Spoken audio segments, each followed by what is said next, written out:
Hey YouTube, welcome back to UniXTCG, and it is freezing in this basement in here in Virginia. However, soon we will be out of the trenches. No, I'm kidding, this is not the trenches, but we will be out into a warmer living situation. So it is what it is. For now though, coming off the heels of the magic numbers video, the how to play kid video, I'm not going to do a how to play Zoro because everybody said that they were looking for it. Like, people have been commenting, oh, we need one on Rush Zoro, and so I'm here to give it. So in this video, we're going to do the same thing we did last video. If you haven't seen it, go down in the description and click on it. It is a very informative watch on kid. I'm going to be having the chapters in the description just like I had the last one, and we're going to deep dive into Zoro, its matchups, text that you may not see in the deck, text you may see in the deck. There's just a bunch of things to talk about.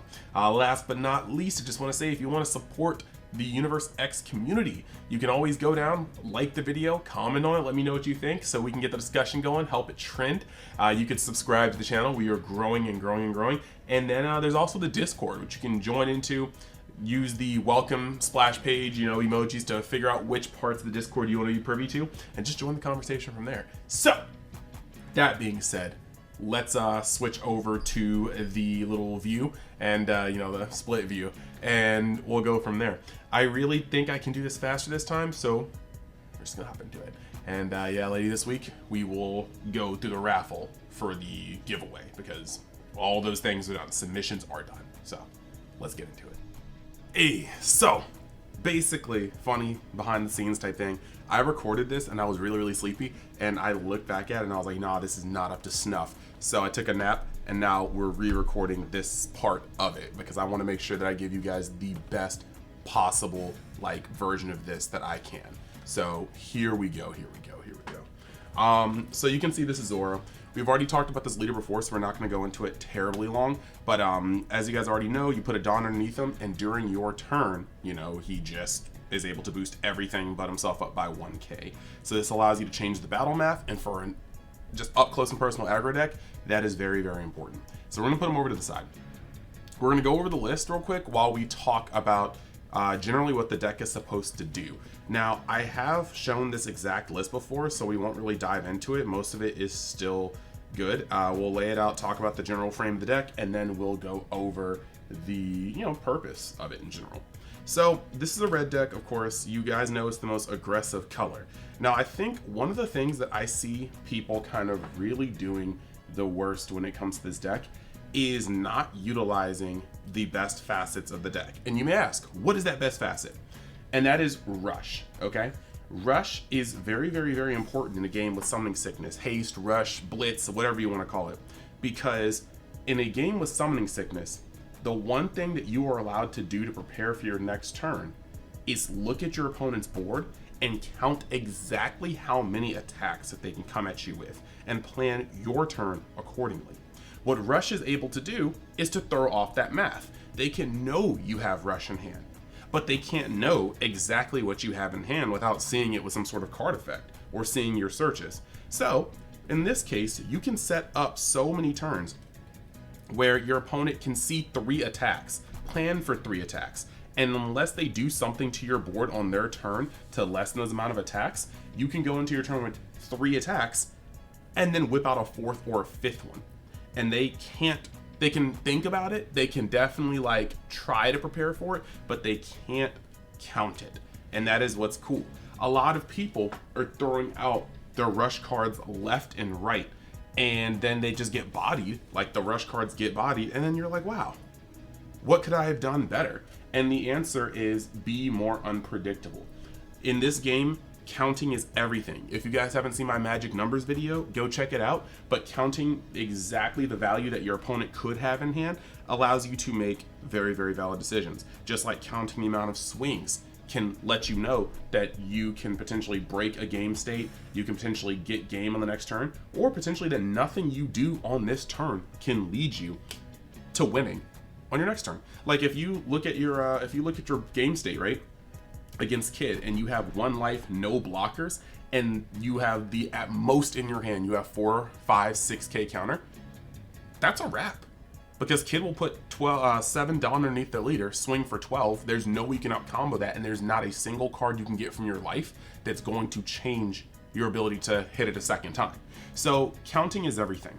So when it comes to this deck, momentum is important, but playing your rush cards as efficiently as possible is also very important. So now that we're all laid out here, what I can say is that, like, when I'm playing this deck, Zoro is not normally dropped, you know, on the first couple times. Like, if I can help it, I like going second because that's one less card for you to have as my opponent. And that also means that you are restricted on your first turn to opening up one of your one drops. Not the hardest thing in the world, but whether you're playing in the mirror, where generally they have a Nami, a Chopper at 2 years, or another Nami, yeah, they just have to open it. Otherwise, their turn is put out one Dawn, pass. My turn then can be play a 2-drop, pass. And that is a very, very good place to be in, because that means my very next turn, I get to open up with swing with Zoro, or put a Dawn underneath Zoro, swing with the 2K. Very important to do this versus the mirror, versus green, versus blue, versus anything, because most of the triggers that will affect you affect your cards. Now against green, there are a couple things you may want to worry about, because against green, if you swing with your leader first, in most cases, it's going to be beneficial in the early game, because if they flip over Paradise Waterfall, they can smoke what you just swing with. But if you swing with your leader first and they flip over Paradise Waterfall, you have nothing rested. So then you can swing with that. But yeah, against red, you don't want to get Gum Gum Jet Pistol, or you don't want to get even Red Hawked if they want to flip it over and just -10 something. So swinging on with your battle card first, because if you do the damage and they Red Hawk you still did the damage. And they lost a Red Hawk, or they lost a Jet Pistol. But then you swing with your leader and hopefully get that second damage. Against purple, it's almost the same thing. It's just that you don't want to get who's who'd if they're playing it. So you swing with the battle card first, and then you swing with your leader. Against blue, they have a lot of bounce. So once again, swing with your battle card, swing with your leader. But against green, you can kind of think about it. Punk Gibson will punish you for swinging with your leader first. Paradise Waterfall will punish you for swinging with your battle card first, or your character first. So to each their own. But there are plenty of cards that set up the game in good ways. Your Namis can also start going sideways. Once you have a Dawn underneath Zoro, you can put 2 Dawn underneath Nami, and she's a 5k swinging for neutral. Even if you swing for neutral, that's a 2 Dawn investment with one that you were going to put on your leader anyway. And what happens? You swing, and they have to drop a card from hand. And over time, that is going to be taxing. So you have swingers like this that you can get mileage of. You have swingers like this that you can definitely get mileage over. You can just swing for 5k to take one card out of hand, or if you really want to push it, you can put them with 1 Dawn underneath, swing for 6k. You got Sanji, who you can set on your board and just wait. You have Robin. Like, if you can curve out to turn 1, play a 1-drop, or sorry, if you're going second, play a 2-drop, turn 2, swing with 2 drops, swing with 1 drop, tap your other 3, play Robin, turn 4, Dawn under him, Dawn under her, Dawn under her, like this, swing with this, swing with this, swing with this. That was, what, 3 out of your 6 Dawn, and now you have a bunch of other energy you can work with. At this point, if you so chose, after swinging for 5k or 6k, 6k, 6k, you could then, if you want to, play a Zoro for the last 3 and swing another 6k. At this point, you've already in this game gotten in 1, 2, then 1, 2, 3, 4 attacks. 7 attacks in turns, what, 2 and 3? That is actually where you want to be. But notice I didn't just jam Zoro down the moment I could jam Zoro down.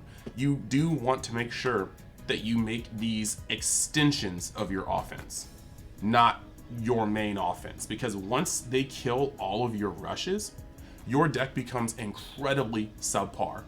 And by what I mean by that is you're just a deck that has decent swings. Every other deck will out advantage you because they have better effects on card per card. They have better effects. The only difference is they can't attack you the same turn they hit the board. So yeah, you want to make sure that your rush is used sparingly. And we're gonna get into how some of the techs that you don't see in this deck could also help that.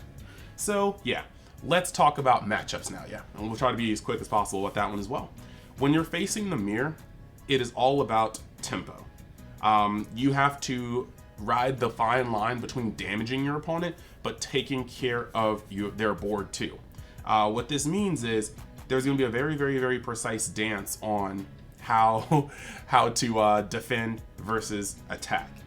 Because once you guys bottom out, if one of you guys hands out before the other one, it's going to be a very uphill struggle, because at that point they just know that they just need to take care of your board, and you won't be able to come up with much more off the top unless it's a rush card. So you are really struggling for that. In the mirror, your blocks are important, because until Luffy start coming down or Diablo Jambes get into the mix, your choppers will be goated. They will take on all the hits that are too fat for you to swing on.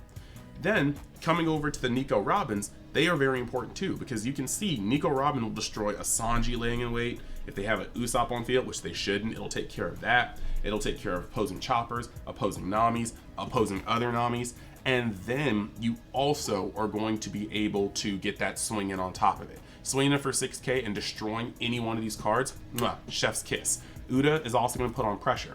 What you're going to notice a lot too is that once these cards turn sideways and that you pass, a lot of your cards are at the 4k, 4k, 4k, 4k range, which means that swinging on them with a base Zoro is almost insta-game. If they don't block you, they'll have to let the card go. And you have to really understand that that is the sweet spot.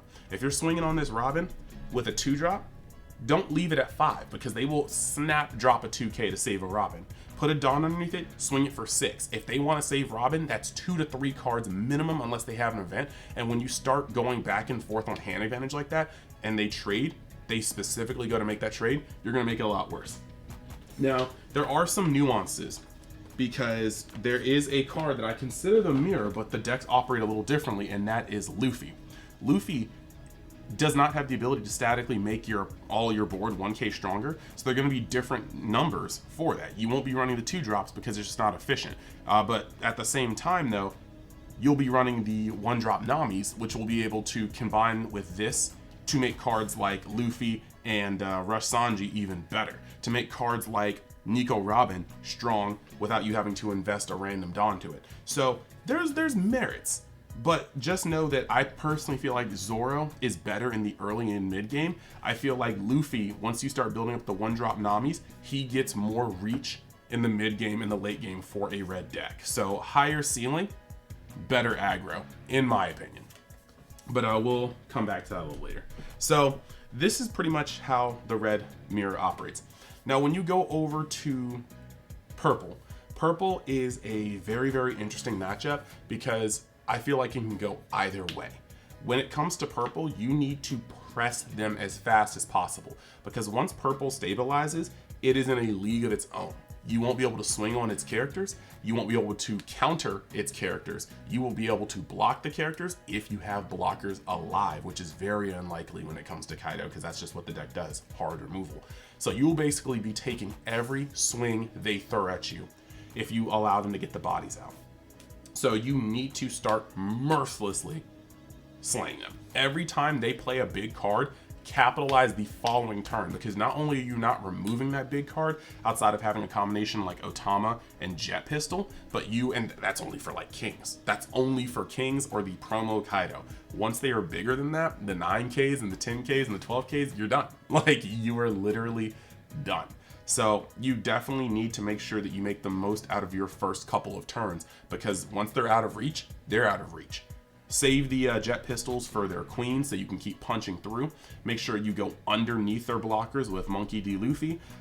Make sure that you destroy their blockers with Nico Robin. As long as she can stay on the field, it won't be long, I promise you, unless they brick.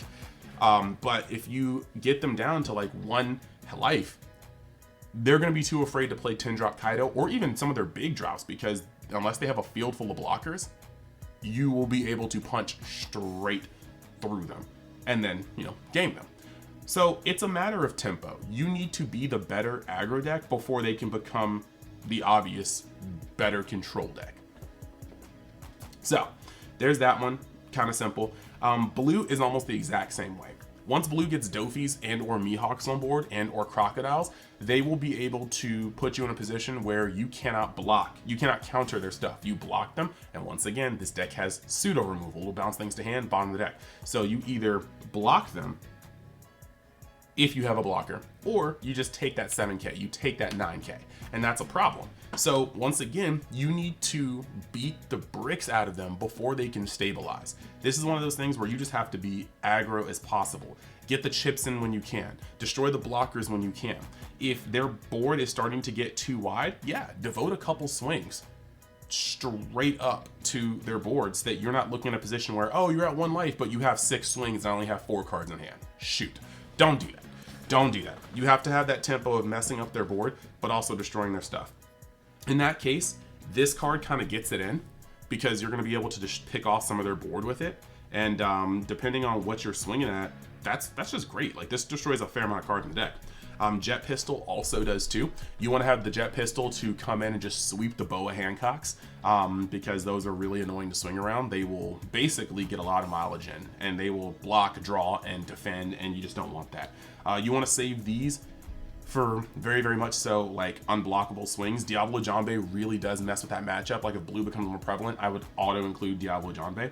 But you want to make sure, once again, your rushes are being used in the positions where they've been like, okay, well, he has 3 swings on board and I have very little cards in hand. I'm going to block, I'm going to block, I'm going to block. And then you're like, cool, here's a rush. Bang. Preferably a Zoro, because if they blocked and all their blockers are gone, you don't want to swing with a Monkey D. Luffy. Like, that's just kind of a waste. So you have to prioritize what you're doing. Like I said, your battle math is very important. Make sure that they are always guessing whether or not they're going to have another attack, because that may stop them from doing certain things. You have all your energy open and a board of a couple things, and you're swinging. They're always going to hesitate on how much they should apply for each defense, whether they should use event cards, things like that, because they don't know if you're going to have another swing that turn. Keep them guessing. Now, green is the most precarious, because I used to feel like the matchup was pretty even, but after playing an entire week of nothing but Kid at 6 locals and a box tournament, when I see that I'm matched up against Zoro or Luffy, I sigh in relief. It is the by far easiest matchup I have ever had in this game, and that is because red doesn't really interact with your board unless they can swing into it, meaning that as long as I manage your Robins, the only way you are touching things that I don't want you to touch, like my Momonosuke's, my Bonnies that are inactive, is if you Red Hawk me when I swing, and that's almost very predictable. You can see the 2 energy up in a red deck. Or when you Gum Gum Jet Pistol me, and if you spend 4 to get rid of a 1-drop, I'm okay with that. The issue here is that Nico Robin is very, very manageable in a green deck. Once it turns sideways once, it can be killered. With just 5 energy, like I've done it occasionally, just 5 energy, Nekomamushi, tap that, tap 3, Kid, pass. You can take life as a resource, because once you stick 8-drop Kid, they have to spend all or at least half of their energy. If they have the true fire shot, if they have Otama, Gum Gum Jet Pistol, they spend half of their Dawn that turn answering your 8-drop Kid. And if you're playing Kid to good capacity, they shouldn't really have a board when they do this. You should be tapping and swinging on all their things until you establish 8-drop Kid and a blocker or 2, and then you should start chipping away at their life. Give them 1 life a turn, pass. They draw 1 card from their deck, they have 2 to 3 cards in hand, they attempt to get over your Kid and your blocker or 2, you deny them, they pass, you draw again, you use whatever searchers you need to bolster your hand, you swing a life again. That is how a green matchup should go for you. They should have a very, very war of attrition type thing, and you should see the disparity about turn 4, turn 5, when you have 2 to 3 cards in hand and they're building their hand, or you're just realizing that, hey, none of my damage is really going through anymore. And if they set up double Kid on you, that's GG. Like, it's literally just GG. There's no way to break that easily, because the weakest turn for Kid is when he gets played and he gets tapped the first time. The strongest turns for Kid is after he can untap, because then you're getting swung on for 9k or they're cheating something in, and then they can just sit behind that Kid and know that their cards are safe. So the Raizos, the Bonnies, the Momonosuke's, they're just building hand so that you can't even swing on their Kid for 15k. They will just out counter you. Now, against that Kid matchup, we're going to talk about some of the techs, because I feel like it's borderline unwinnable with the way my deck currently is. When they drop Kid, it is of utmost importance that you destroy Kid. People will Jet Pistol on Law, and I don't understand it, because even though Law is a high profile blocker, he is not Kid. At some point, you will swing heavy and Law will block it and not be able to recover. So when you use Jet Pistol on Kid, I'm just very on Law, I'm very confused, because holding these in hand is a 5 energy investment, 2 cards for their 8-9 Dawn investment. I keep saying energy and Dawn. 5 Dawn and 2 cards versus 9 Dawn and 1 card. Yeah, you went down on card advantage, but that card is going to floodgate them. And if they're playing the wall route, which I think is the best route to play against Luffy or Zoro, they can be pretty low by the time they stabilize on you, life-wise. And if that's the case, breaking that Kid means that they have to immediately go on the defensive until they find a new one, or already have one in hand and reestablish it. But if they reestablish it, they're in the same position. How strong are they that turn? They spent their entire turn reestablishing a Kid. They probably didn't swing on you because they don't want you having any more tools to assess their new Kid. So you're pretty much time walking. You're in the same exact position, except they drew an extra card. So yeah, you definitely want this. But we're going to talk about the text later, because there are some things I think that can change that make the matchup a little easier. So those are the 4 current matchups. I noticed I didn't mention Law last time, and eventually I'll have to kind of add Blurple Crocodile into the mix. I think a lot more people are playing Blurple, but I need to see that kind of work a little bit more in person before I give you guys some grounded stuff about it. When it comes to Law though, it's really rough. Law starts out at 4 life. You can just be very, very aggressive and you probably wax Law. I've never lost to Law yet, because starting off at 4 life is just not advantageous when Zoro is most of the field.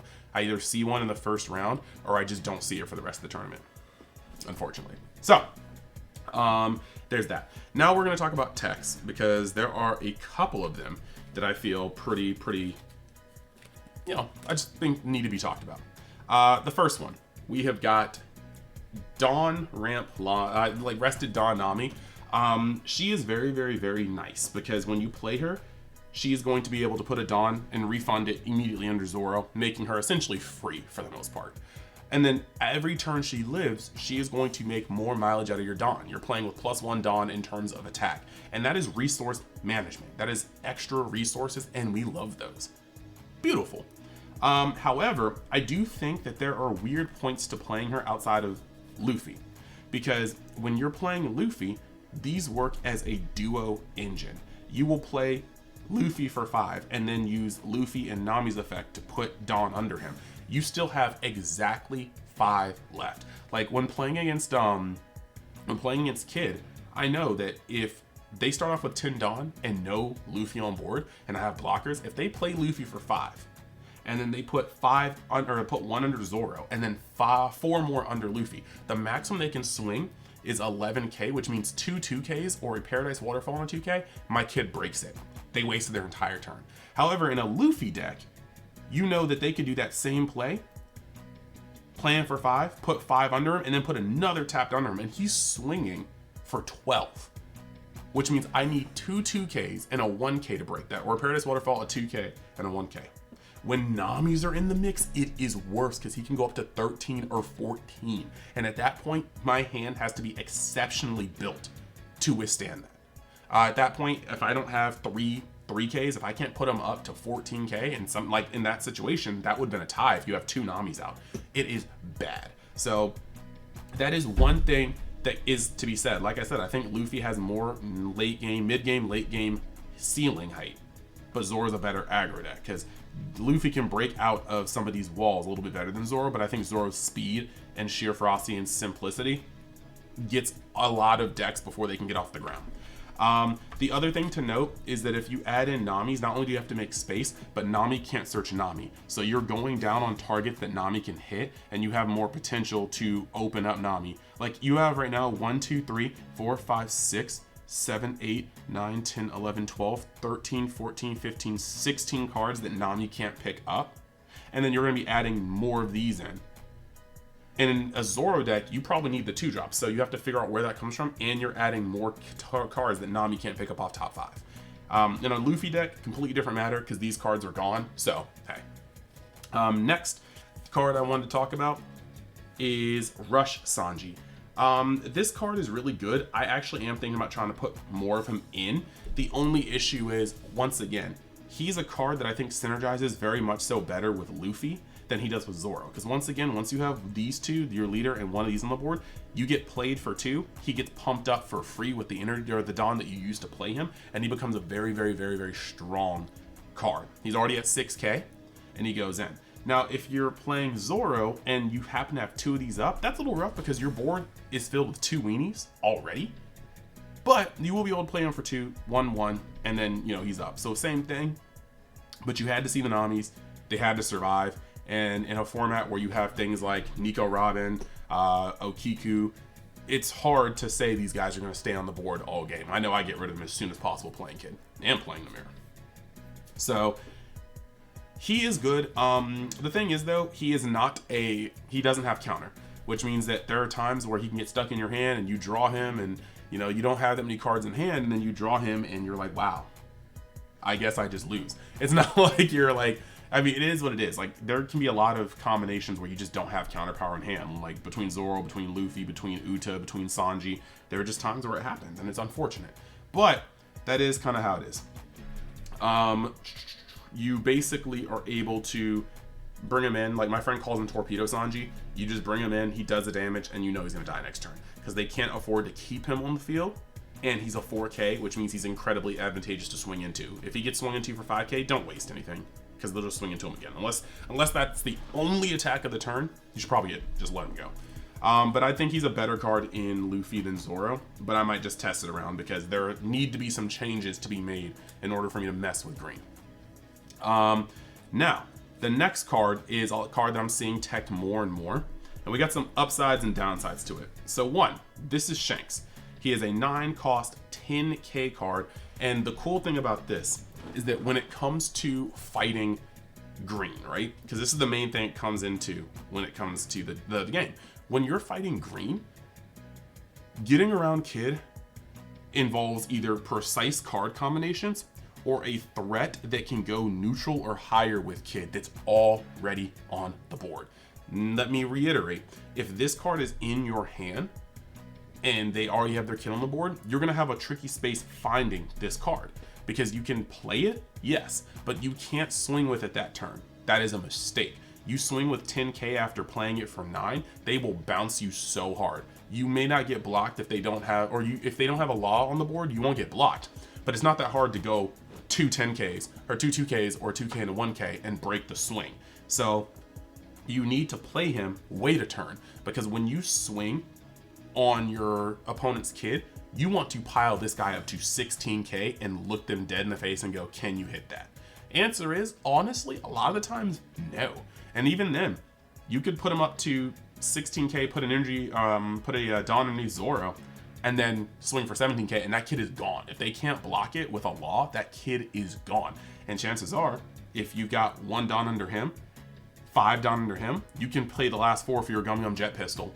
And as long as you're not low enough on life for Kid to scamaz you out of the game, you're just blowing out that 8-drop Kid. So playing this guy and passing is honestly one of the best moves you can do. Because if you turn him sideways, there is the opportunity, if your hand is too low, that your Kid can just go monkey mode and swing on him for 12 and then untap, swing him again. I've done that because you just need to get this guy off the field. But yeah, playing him and then just being like, all right, bet. Like, pass, swinging with the rest of my board, play him, pass. And your opponent, if he's on the board and your opponent doesn't have their Kid yet, they cannot play their Kid. Because to play their Kid, they'd have to leave it untapped. And then you both are just sitting here. Their 8-drop Kid is looking like this, and your Shanks is like, and it becomes a battle of who's going to tap it first, because you just don't ever want to tap your 8-drop Kid into something that can swing over it without any Dawn investment. That's just rough. So, that is a thing to be said. Sorry, this video is actually going longer than the Kid because there's actually a lot of nuance. The other things, you've got Diablo Jambe. The Jambe is basically very, very good to get past blockers. I don't necessarily like this card because I feel like it's too narrow, but if we have a side deck, eventually this is going to go directly in at 2, maybe even 3, depending on the matchup.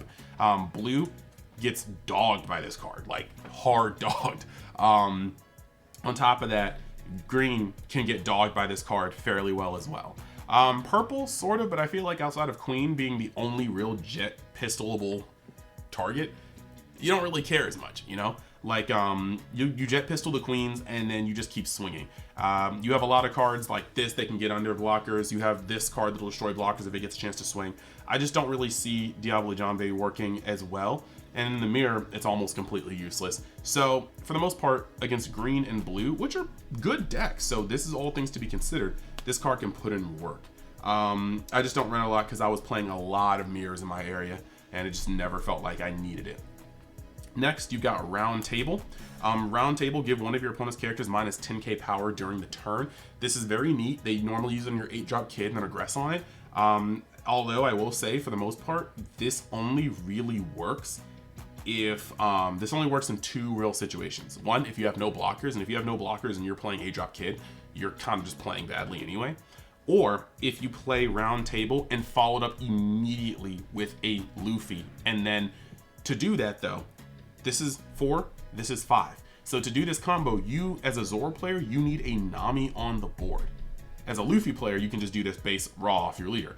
But 4, 5, Dawn under him, last Dawn under him, swing for 8 unblockable at your 0 kid, your -2 kid. That is going to be the sauce. And so there are certain merits. Like if green becomes a much bigger color, you might want to play Monkey D. Luffy over Zoro because I feel like it has a much better matchup versus Kid, whereas this has a more low to the ground matchup that can get under a lot of things. So there's pluses and minuses to a lot of the stuff you can play. But the point is, an aggro deck is not as simple as people would think it is. Most people are like, oh, just beat your face. Well, consistency is key. You'll see that most of the cards in here are 4s because I want to see them as many times as possible throughout the game. That's just how consistent aggro works. I think that because aggro is low to the ground and you need to see the same cards every game in like the first couple turns, you can't afford to be super teched out with these kind of decks. It'll just lead to inconsistencies that make your aggro less efficient. Past that, people talk about choppers being in the deck, out of the deck. I think choppers has its place in almost every single matchup because late game, when you guys are top decking for like things, chopper in the way will be very, very good. Unless they have Diablo Jambe or this, you will not be able to get chipped. Also, in the same point, early game, if you want to keep your life after you've taken 1, taken 2, choppers start putting in mad work if they don't have a Robin there. Against green, it's kind of weird because early game, choppers will get it in. Late game, depending on how much hand, if you guys are top decking, choppers will put it in work. If they have a grip, they'll be able to tap chopper almost instantly. So that's kind of weird. In purple, you want to play the choppers early because you want to stop them from chipping you early game. Because once they put down those big guys, like you just will get, your choppers will get faded and they'll be swinging on you with big heavy dudes. In blue, it's almost the same way. Once they start playing Dofis and Mihawks, they're bouncing your biggest threats and they can play like 3 drops afterwards to bounce your chopper to hand before they swing. So you really do kind of want to use your choppers spare, like when you can, momentum wise, early against blue as well as purple, because once they get into the late game, these choppers aren't staying on the field unless they really just don't care about them. So that's pretty much this one. If you guys have any questions, leave them in the comments. I know this is a little longer than green, but I felt like there was a little bit more to talk about with green because aggro is not as simple as people think.